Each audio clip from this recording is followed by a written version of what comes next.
Magandang gabi po sa inyong lahat mga kaibigan. Andito na naman po ang inyong Lola Rayleigh at tayo po ay magpapatuloy sa ating Bible reading. Yan, pang day 20 na po natin ngayong gabi. At salamat po sa Panginoon dahil tahimik po ang ating paligid. Kaya tayo po ay magbabasa na naman ng salita ng ating Panginoon. Salamat sa Diyos sa kanyang gabay at patnubay para po tayo ay makapagpatuloy sa pagbabasa at nawa po mga kaibigan, kayo po ay makinig sa aking ibinabahagi na pagbabasa sa laman ng Biblia dahil ito po ang ating kailangan sa panahon lalo na ngayon. Sa panahon ito ay kailangan po natin ang salita ng ating Panginoon. Kaya muli ay inaanyayahan ko po kayo na buksan po ang inyong mga Biblia. Kung kayo po ay bakante, buksan po natin ang ating mga Biblia. Dito pa rin po sa aklat ng Levitico, chapter 8 na po tayo. At ang title po nito, Pagtatalaga sa mga saserdote. Sisimulan ko na mga kaibigan, Levitico chapter 8. Sinabi ni Yahweh kay Moises, ipagsama mo sa harap ng tordang tipanan si Aaron at ang kanyang mga anak na lalaki. Ipadala mo ang kanilang kasuotan at ang langis sa pantalaga. Dalhin na rin ninyo ang tordang panghandog sa kasalanan, 2 lalaking tupa at 1 basket na tinapay na walang libadura, at tipunin mo roon ang buong bayan. Sinunod naman ni Moises ang utos sa kanya ni Yahweh. Nang matipon na ang mga tao, sinabi ni Moises sa kapulungan na ang gagawin nila ay utos ni Yahweh. Isinama muna ni Moises si Aaron at ang kanyang mga anak at sila'y pinaliguan. Pagkatapos, ipinasuot niya kay Aaron ang tunika at binigkisan. Isinunod ang barong ng ephod. Ipinatong ang ephod at binigkisang muli. Ipinatong ang pictorial na kinalalagyan ng Urim at Tumim. Sinakluban ng turbante at sa nooy ikinabit ang plakang ginto na may titik ng pagtatalaga ayon sa iniutos ni Yahweh. Nang magawang lahat ito, kinuha ni Moises ang langis na pantalaga, pinahiran ang tordang tipanan at lahat ng naroon bilang pagtatalaga. Itinalaga rin niya ang dambana at mga kagamitang naroon. 7 beses niyang winisika ng langis ang mga ito. Binusan niya ng langis ang ulo ni Aaron bilang pagtatalaga. Pagkatapos, pinilapit ni Moises ang mga anak ni Aaron at sinuotan ng kanilang tunika.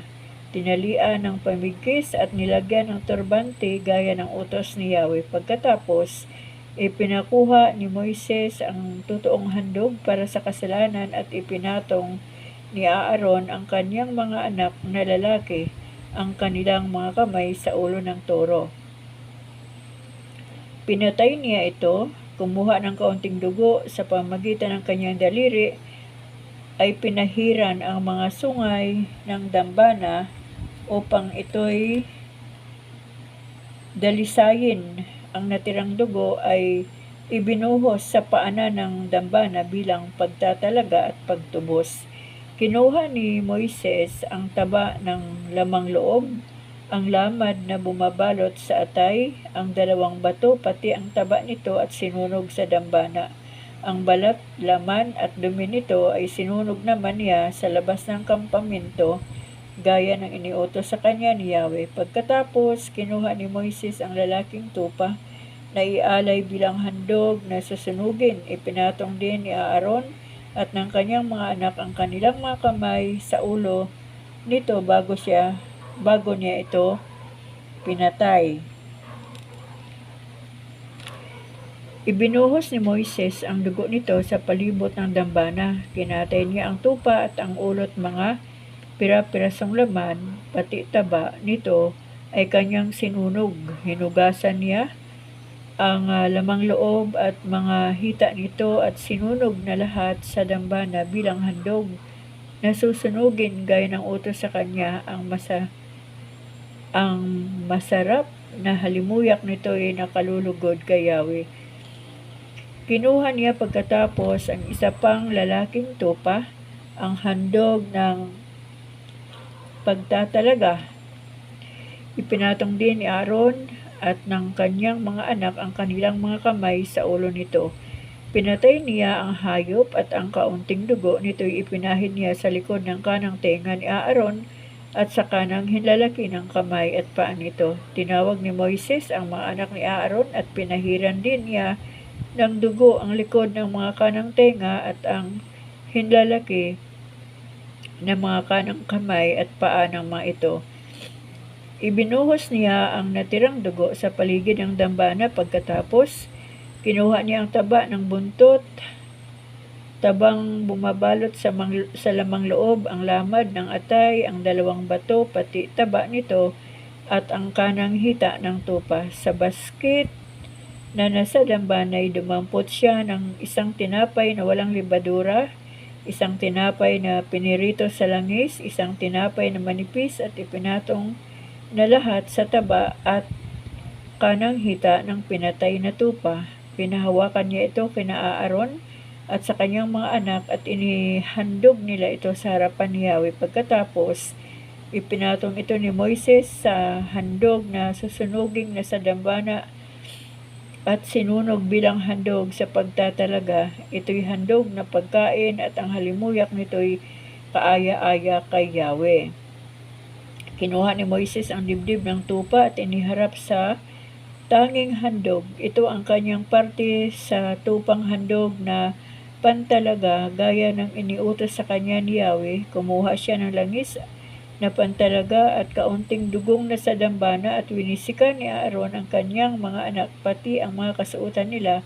Ganito itinilaga sila at ang kanilang mga kasuotan. Pagkatapos, sinabi ni Moises kay Aaron at sa kanyang mga anak, dalhin ninyo ang laman ng karne sa may pintuan ng tuldang tipanan. Ilaga ninyo ito at iulam sa tinapay na handog sa pagtatalaga ng nasa basket sa harap ng dambana. Ito ang iniuutos ni Yahweh.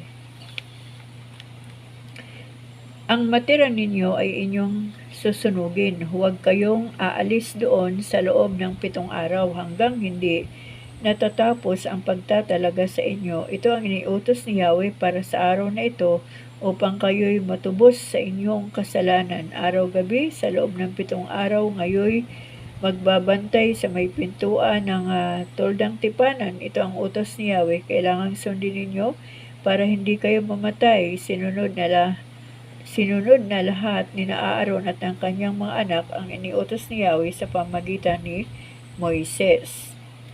Levitico chapter 9, ang handog ni Aaron.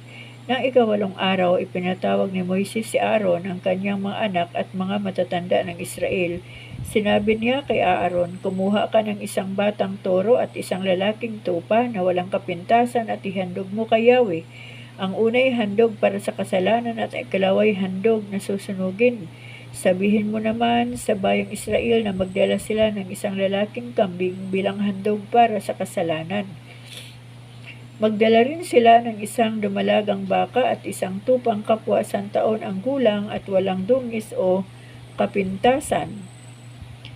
Bilang handog na susunugin, papagdalhin mo rin sila ng isang toro at isang lalaking tupa upang ihandog kay Yahweh bilang handog pangkapayapaan. Ihahandog nila ang lahat ng ito sa may kasamang harinang nilagyan ng langis, pagkat ngayoy pakikita sa inyo si Yahweh. Dinalangan nila ang mga ito sa harap ng tuldang tipanan ayon sa iniutos ni Moises. Nagtipo naman ang bayan sa harapan ni Yahweh. Sinabi sa kanila ni Moises, ito ang utos ni Yahweh na dapat ninyong tupdin upang mahayag sa inyo ang kadakilaan niya. Kay Aaron naman, sinabi ni Moises, lumapit ka sa dambana at iharap mo Roon ang iyong handog para sa kasalanan at ang handog na susunugin para sa iyo at sa iyong sambahayan. Dalhin mo rin ang handog ng mga tao upang sila'y matubos din sa kanilang mga kasalanan. Iyan ang iniutos ni Yahweh. Lumapit nga si Aaron sa dambana at pinatay ang dumalagang baka na handog niya para sa kasalanan. Ang dugo nito'y iniharap ng mga anak ni Aaron sa kanya. Inilubog naman niya sa dugo ang kanyang daliri at nilagyan ang mga sungay ng dambana. At ibinuhos sa paanan nito ang natira. Ngunit ang taba, mga bato at mga lamad sa atay na handog para sa kasalanan ay sinunog niya sa dambana gaya ng utos ni Yahweh. Ang laman at balat nito ay sinunog naman niya sa labas ng kampaminto. Pinatay rin ni Aaron ang handog na susunugin. Ibinigay sa kanya ng kanyang mga anak ang dugo nito at ibinuhos sa paligid ng dambana. Ibinigay din sa kanya ang kinatay na handog at kasama ng ulo. Sinunog niya ang mga ito sa dambana. Hinugasan niya ang lamang loob, ang mga hita at sinunog din sa dambana kasama ng iba pang bahagi ng handog na susunugin. Pagkatapos, inilapit sa kanya ang lalaking kambing at pinatay niya ito bilang handog para sa kasalanan ng mga tao. Ang handog na susunugin ay inihandog din niya ayon sa utos. Kumuha siya ng isang dakot na harina mula sa handog na pagkain at sinunog ito sa dambana kasama ng pang-umagang handog na susunugin. Sa kahuli-hulihay, pinatay niya ang toro at ang lalaking tupa. Ang handog ng mga tao para sa kapayapaan, dinala kay Aaron ng kanyang mga anak ang dugo nito at ibinuhos niya sa paligid ng dambana. Ang taba naman ng mga ito, yaong nasa buntot, ang bumabalot sa lamang loob, mga bato at lamad ng atay ay ipinatong niya sa mga dibdib ng mga handog. Pagkatapos, sinunog niya ang mga taba, ang dibdib at kanang hita ng mga hayop ay ginawang tanging handog para kay Yahweh ayon sa iniutos ni Moises. Itinaas ni Aaron ang kanyang mga kamay at binasbasan ang mga tao. Pagkatapos bumaba siya mula sa dambanang pinaghandugan niya. Sina Moises at Aaron ay pumasok sa turdang tipanan. Paglabas doon, binasbasan nila ang mga tao at napakita sa lahat ang kaningningan ni Yahweh. Sa harapan niya, lumabas ang apoy at tinupok ang handog na susunugin pati ang tabang na sa dambana. Nang makita ito ng mga tao, sila'y napasigaw at nagpatirapa. Levitico chapter 10. Ang kasalanan ni Nadab at Abiho. Sina Nadab at Abiho, dalawang anak ni Aaron, ay kumuha ng insensaryo, nilagyan ng apoy at nagsunog ng kamanyang at humarap kay Yahweh. Gumamit sila ng apoy ng di nararapat pagkat hindi ito iniutos sa kanila, kaya't mula kay Yahweh lumabas ang apoy at tinupok sila. Sinabi ni Moises kay Aaron, ito ang kahulugan ng sinabi ni Yahweh, dapat akong kilalaning banal ng sino mang lumalapit sa akin at dapat parangalan sa harapan ng mga tao. Hindi nakakibo si Aaron, kaya't ipinatawag ni Moises sina Misael at Elsaphan, mga anak ni Uzziel na tiyo ni Aaron. Sinabi sa kanila, alisin ninyo sa banal na dako ang bangkay ng inyong mga pinsan at ilabas ninyo sa kampaminto. Lumapit nga ang dalawa at inilabas ang mga bangkay na suot pa rin ang kanilang tunika. Sinabi ni Moises kay Aaron at sa dalawang anak nitong sina Eleazar at Itamar, huwag ninyong guluhin ang inyong buhok, niwahakin man ang inyong damit dahil sa nangyari kung hindi ninyo gustong mamatay at magalit ang Diyos sa mga tao. Ngunit maaari silang ipagluksa ng bayan dahil sa kanilang sinapit. Huwag kayong lalayo sa pintuan ng tuldang tipanan pagkat kayo ay pinahira ng langis ni Yahweh. Baka kayo ay mamatay kapag di kayo sumunod, at sinunod naman nila ang iniutos ni Moises. Mga tuntunin tungkol sa pagkain ng mga saserdote. Sinabi ni Yahweh kay Aaron, kung ikaw at ang iyong mga anak ay pupunta sa tuldang tipanan, huwag kayong iinom ng alak o anumang inuming matatapang, baka kayo'y mamatay. Ang utos na ito ay panghabang panahon at dapat sundin ng iyong lahi. Dapat ninyong makilala kung alin ang banal at hindi, at kung alin ang malinis o marumi. Ang lahat ng iniuutos ko kay Moises ay dapat ninyong ituro sa kanila. Sinabi ni Moises kay Aaron at sa dalawa pang anak niyang natitira, sina Eleazar at Hamar, kunin ninyo ang natira sa harinang kahandog kay Yahweh at gawing tinapay na walang libadura. Kakanin ninyo ito sa tabi ng dambana sapagkat ito'y banal. Ito ang kaparte ninyo at ng inyong mga anak na lalaki sa handog na pagkain para sa kanya na iniutos sa akin, ngunit ang dibdib at hita ng handog na susunugin ay para sa iyo at sa iyong mga anak na lalaki at babae.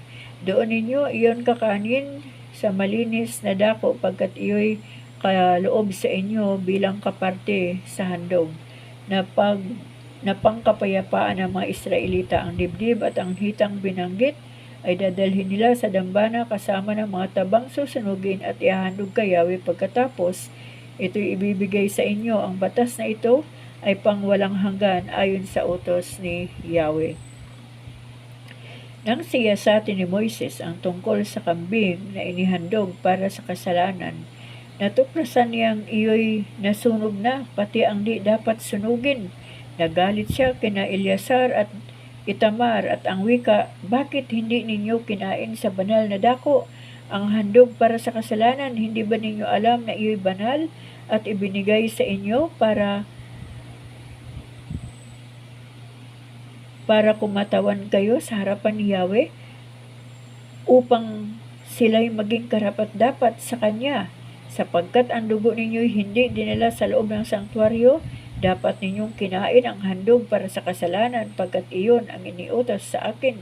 Ngunit sumagot si Aaron, sa araw na ito'y naghain sila ng handog para sa kasalanan at handog na susunugin, ngunit ito pa ang aking sinapit. Kung ako ba'y kumain ngayon ng handog para sa kasalanan, ako ba'y magiging karapat-dapat sa paningin ni Yahweh? Nasiyahan si Moises sa mga pangungusap na ito ni Aaron. Levitico chapter 11. Mga hayop na maaari at di maaaring kanin. Sinabi ni Yahweh kina Moises at Aaron, ganito ang sabihin ninyo sa bayang Israel sa mga hayop na lumalakad sa lupa. Makakain ninyo ang lahat ng hayop na biyak ang kuko at ngumunguya ng pagkain mula sa sikmura. Kaya ang kamilyo, bagamat ngumunguya nito, ngunit hindi biyak ang kuko, ay di dapat kainin. Ang kuneho ay ngumunguya rin ng pagkain mula sa sikmura, ngunit hindi rin biyak ang kuko, hindi ito malinis, kaya di dapat kainin. Ang liebre ay ngumunguya rin ng pagkain galing sa sikmura, ngunit hindi biyak ang kuko, hindi ito malinis.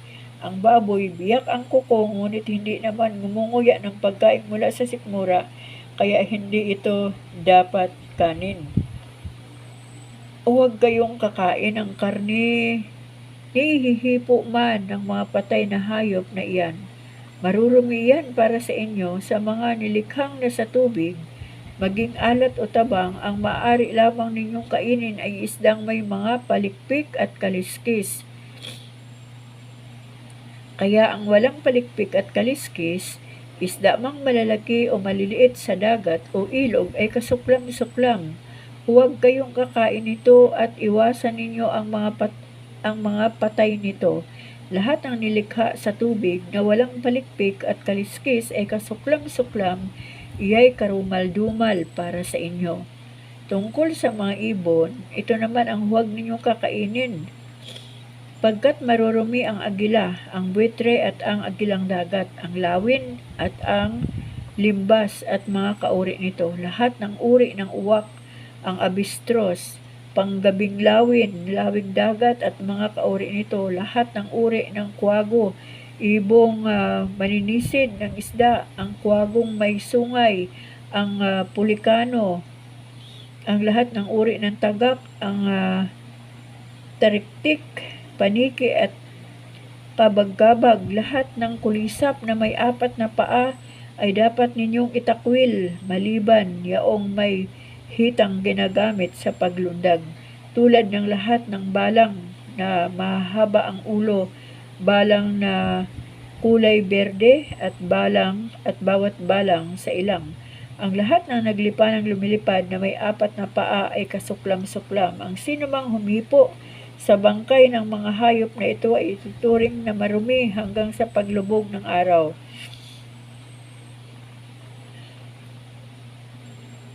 Ang sinumang dumampot sa bangkay na ito ay ituturing na marumi hanggang sa paglubog ng araw at dapat niyang labhan ang kanyang damit. Bawat hayop na biyak ang kuko, ngunit hindi ngumunguya ng pagkain mula sa sikmura ay marumi at ituturing na marumi rin ang bawat humipo nito. Ituturing ninyong marumi ang mga hayop na may 4 na paa, ngunit ang kuko'y hindi sumasayad sa lupa kapag lumalakad. Ang sinumang humipo sa bangkay nito ay ituturing na marumi hanggang sa paglubog ng araw. Dapat labhan ang kanyang kasuotan ng humipo nito at ituturing ninyong marumi siya hanggang sa paglubog ng araw.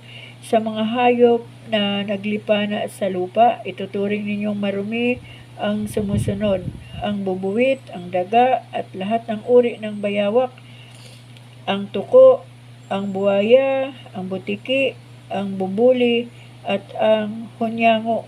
Marurumi ang lahat ng ito, at sino mang humipo sa alinmang patay nito ay ituturing na marumi hanggang sa paglubog ng araw. Kung ang alinman sa mga ito ang mamatay at lumagpak sa damit, kagamitang kahoy, katad o anumang kagamitang pang-araw-araw, ituturing na marumi ang nilagpakan nito hanggang sa paglubog ng araw. Kailangang ibabad sa tubig ang nasabing kagamitan. Kung sa palayok ito mahulog, marumi na ang laman nito at dapat basagin na ang palayok.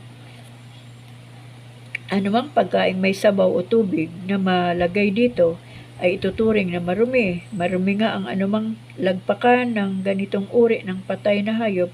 Kung mahulog sa kalan, dapat sirain ito. Ituturing ng marumi yan. Ngunit ang batis o tipunan ng tubig na malagpakan nito ay mananatiling malinis. Gayunman, ang humipo sa patay na hayop ay ituturing na marumi. Kung ang patay na hayop ay lumagpak sa binhing pananim, ito'y mananatiling malinis. Ngunit kung ang binhi ay babad na ng tubig, magiging marumi na ito.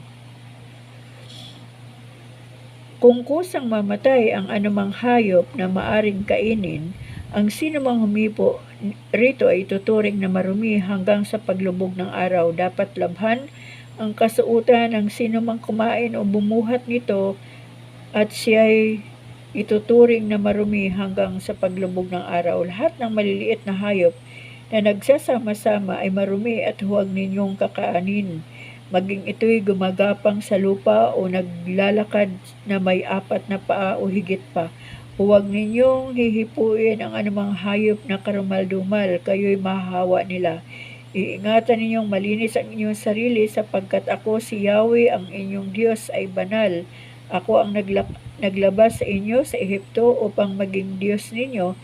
Dapat kayong maging banal sapagkat ako'y banal. Ito ang tuntunin tungkol sa mga hayop at mga ibong naglipana sa lupa at mga nilikhang lumalangoy, para mabatid ninyo ang malinis o hindi, ang makakain at hindi makakain. Chapter 12, Levitico chapter 12. Tuntunin sa paglinis ng nanganak. Sinabi ni Yahweh kay Moises, ganito ang sabihin mo sa mga taga-Israel: kung ang isang babae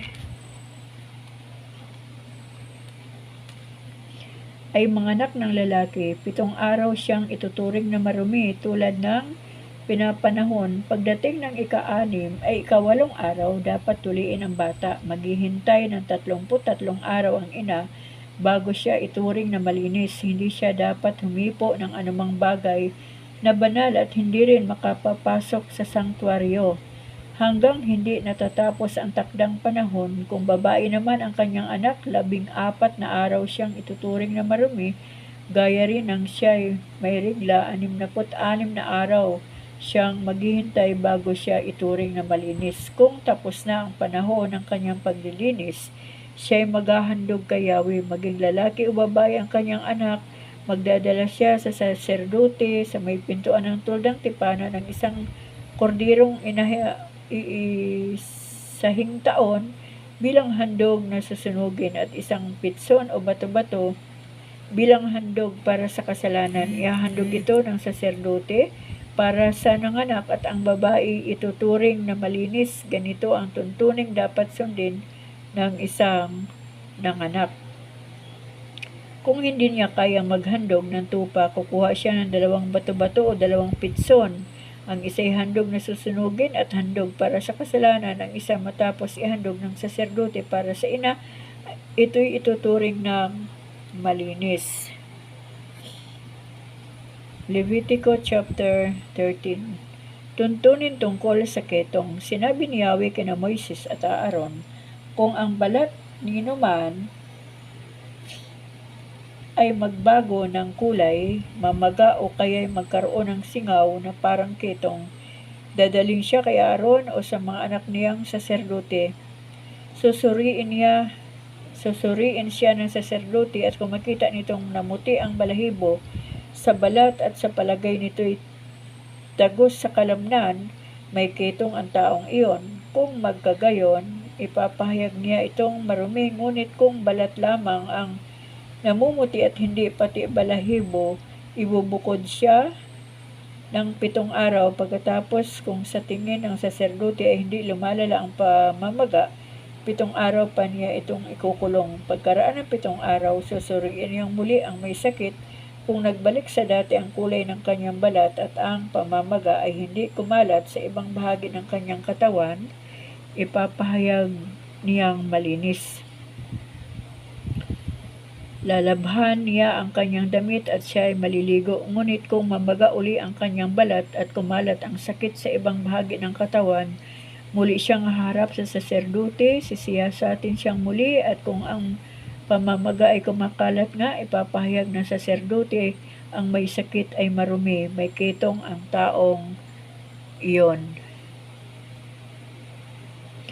Ang sino mang magkaroon ng ketong ay dapat dalhin sa saserdote para masuri. Sisiyasatin ito at kung namamagang balat ay pumuti at magsugat, ang balahibo nito ay pumuti rin, hindi na siya ikukulong pagkat tiyak nang siya ay marumi. Kung lumalaganap sa buong katawan ang pamamaga, sisiyasatin siya ng saserdote at kung naging maputing lahat ang balat niya, ipapahayag siyang malinis ayon sa ritual. Subalit sa sandaling magbalik ang dating kulay at ang balat ay magsugat-sugat, ipapalagay na siya ay marumi. Sisiyasatin siya ng saserdote at kung gayon nga ang makita rito, ipapahayag nitong marumi ang taong iyon. Ang paglitaw ng mga sugat ay tanda ng nakakahawang sakit sa balat at ang taong iyon ay marumi. Kung sakaling gumaling ang sugat at pumuti ang balat, dapat siyang pumunta sa saserdote upang magpasuri. Kung makita ng saserdote ang kanyang sugat ay pumuti, ipahayag siyang magaling na, malinis na siya ayon sa ritual. Kung magkabukol ang alinmang bahagi ng kanyang katawan at gumaling, ngunit ito'y mamaga uli at mamuti o mamula, dapat humarap sa saserdote ang taong iyon. Kung makita niyang tagos sa laman ang sugat at ang balahibo nito ay namuti, may ketong ang taong iyon. Ngunit kung hindi naman tagos sa laman at hindi mamuti ang balahibo, ang may sakit ay ibubukod ng 7 araw. Kung lumaganap ito sa ibang bahagi ng katawan, ipapahayag siyang marumi. Siya ay talagang may ketong. Kung hindi naman kumalat sa ibang bahagi ng katawan, Ito'y marka lamang ng bukol at ipapahayag ng saserdoteng malinis ang taong iyon. Kung mapaso ang isang parte ng katawan at ang parte hindi mapaso ay namula o namuti, susuriin ito ng saserdote. Kung pumuti ang balahibo nito at tumagos sa laman, ang sugat nito'y naging kitong, ipapahayag niya na marumi ang may sugat. Kung makita ng saserdote na ang balahibo ng napasong parte ng katawan ay hindi namuti at hindi tagos sa laman ang sugat, ngunit hindi niya ito matiyak, ang tao'y ikukulong niya ng 7 araw. Pagkatapos, susuriin siya ng saserdote, at kung ang sakit ay lumalaganap sa katawan, ipapahayag na marumi ang taong iyon. Mayroon siyang kitong, ngunit kung hindi kumakalat o humahawa sa ibang panig ng katawan at mapusyaw ang kutis, pamamaga lamang ito ng napaso. Ipahayag siya ng saserdote na malinis pagkat ito'y pilat lamang. Kung ang isang lalaki o babae ay magkasugat sa ulo o sa baba, susuriin siya ng saserdote. Kung tagos sa laman ang sugat at ang buhok ay nandadalang at naninilaw-nilaw, ipapahayag siyang marumi, siya ay may kitong. Ngunit kung sa balat lamang ang sugat at hindi dumidilaw ang buhok, ibubukod lamang niya sa loob ng 7 araw. Pagkatapos, susuriin siya ng saserdote. Kung hindi ito kumakalat at di tagos sa laman o hindi naninilaw ang buhok, ang may sakit ay mag-aahit na lamang, ngunit 7 araw pa siyang ikukulong. Pagkatapos ng taning na panahon, susuriin siyang muli ng saserdote. Kung ang sugat ay hindi kumakalat sa ibang panig ng katawan, ipapahayag siya ng saserdote na malinis. Maglalabas siya ng kanyang damit at siya ay magiging malinis. Ngunit pagkatapos niyang makapaglinis at magkaroon uli ng sugat sa ibang panig ng katawan, susuriin siya ng saserdote. Kung kumakalat ang sugat, ang taong iyon ay ituturing na marumi kahit hindi naninilaw ang buhok sa sugat. Kung sa tingin ng saserdote ay hindi kumakalat ang sugat at tinutubuan na ng itim na buhok, magaling na ang taong iyon at ituturing ng malinis. Kung nalugas ang buhok ng isang tao, hindi siya ituturing na marumi kahit siya'y kalbo. Kung malugas ang buhok na sa pawang noo ay sa gawing noo, siya ay kalbo rin, ngunit ituturing na malinis. Ngunit kung may lumitaw na mamulang-mulang sugat sa kalbo niyang ulo o noo, maaring kitong ang sakit niya. Susuriin siya ng saserdote. Kung ang sugat na yaon ay tulad ng ketong na tumubo sa ibang bahagi ng katawan, ituturing siyang marumi at di ito dapat kaligtaang ipahayag ng saserdote. Ang may ketong ay dapat magsuot ng sirang damit, hindi magsusuklay, tatakpan ang kanyang nguso at laging sisigaw ng marumi, marumi hanggang may sugat siya ay ituturing na marumi at sa labas ng kapaminto mamamatay na mag-isa. Tuntunin tungkol sa mantsa sa damit o kagamitang katad. Kung magkaroon ng mantsa ang damit na lana o diilo o ang sinulid na lana o diilo na di pa nahahati o anumang mangyari sa balat, kung berde o mamula-mula ang mantsa, ito'y dapat ipakita sa saserdote. Susuriin niya ito at ipatatagong 7 araw ang damit na nagkabatik. Sa ika-7 araw, muli niyang titignan ito at kung ang batik ay humawa sa ibang bahagi ng damit, maging ito'y kagamitang katad o sinulid, ituturing itong marumi. Susunugin niya ang mga ito pagkat makakahawa.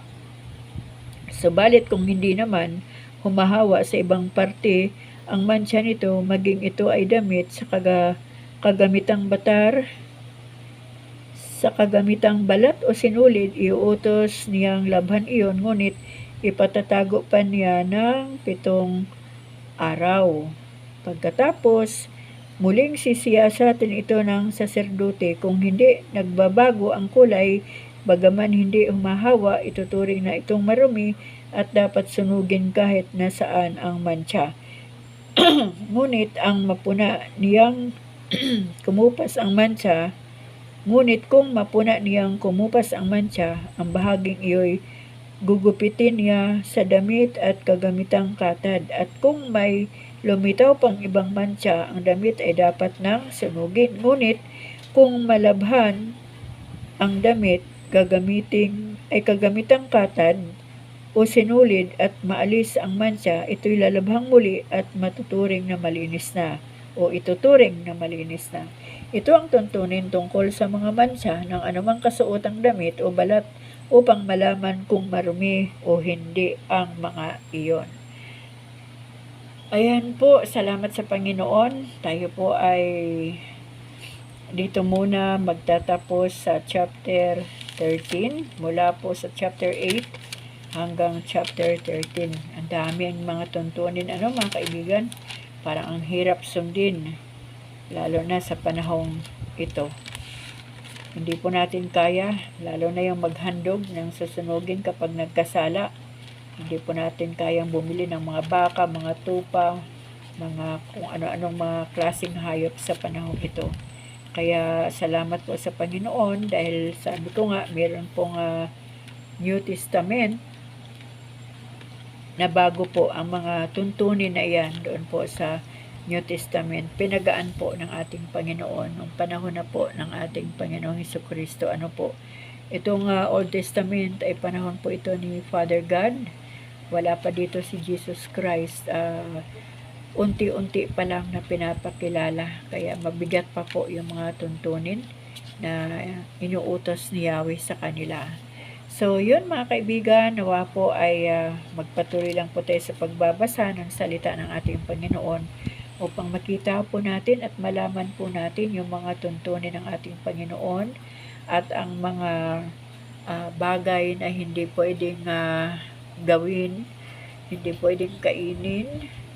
Sa panahon natin ay talaga namang nag-iingat din tayo sa ating mga pagkain dahil ang physical na po natin ang kalaban ng mga pagkain ngayon.